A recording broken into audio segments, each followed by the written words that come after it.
l'IA dans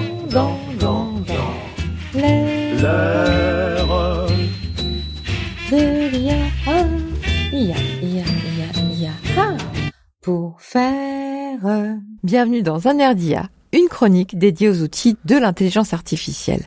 Cette émission vient clore le sujet de l'IA au boulot par un dernier volet, celui de l'automatisation des tâches en entreprise. Alors Gaëtan Gautis, première question, est-ce que toutes les tâches en entreprise sont susceptibles de s'automatiser ? Toutes, je ne sais pas, mais de plus en plus. L'IA générative, avec les modèles de langage, a donné la possibilité de traiter en langage naturel beaucoup de sujets. Donc ça veut dire moins de code et moins de compétences nécessaires pour automatiser les choses. Avec des orchestrateurs, c'est-à-dire des solutions en ligne ou pas, qui permettent d'agencer des étapes dans un processus comme Make ou N8N. Alors Make comme faire en anglais. Oui. Et N8N sont des orchestrateurs, sont des outils qui permettent de relier des différents outils les uns aux autres. Okay. Donc c'est ce qui va nous permettre de mettre en place petit à petit des pipelines, en tout cas des petits processus, les uns après les autres, gérés en partie par l'intelligence artificielle au niveau des règles qu'on va mettre en langage naturel, et donc avoir quelque chose d'automatisé de bout en bout. C'est une tendance qu'on appelle le no-code, c'est-à-dire sans avoir à coder, qui est une véritable aubaine pour beaucoup d'entreprises qui se rendent bien compte de ce qu'elles peuvent faire maintenant. Et alors, est-ce qu'il y a des choses qui vont malgré tout être indélégables à l'IA ?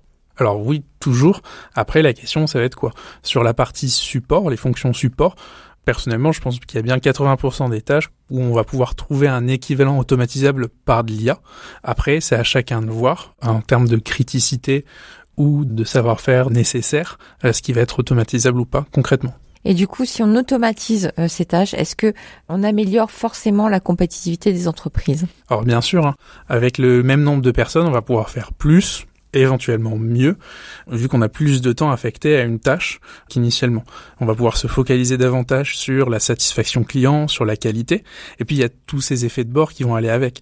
On va automatiser des tâches avec des outils toujours plus accessibles, et on va découvrir dans les entreprises, en quelque sorte, des talents cachés en interne. On va pouvoir les valoriser au travers d'une culture d'amélioration continue en transversale.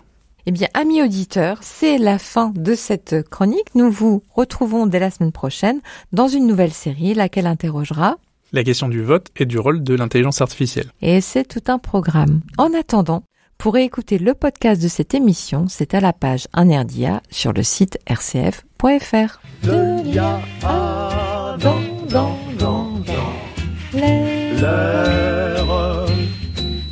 De l'IA, IA, pour faire.